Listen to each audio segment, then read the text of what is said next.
Yun yung where your money is working for Yes you. po, yung mga You're ganun. making money while you're sleeping. Ikaw as an entrepreneur, ano yung pinaka natutunan mo from hustling? Since 10 years old.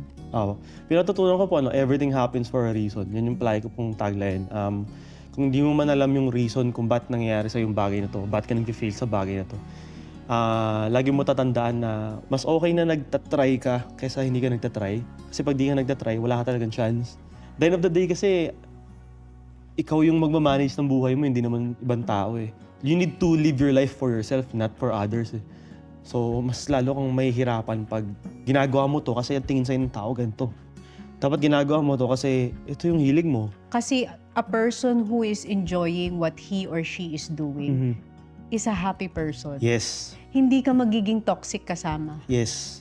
Kaya siguro nagkakaroon ng toxic Yes. environment sa work. Yes. Kasi karamihan na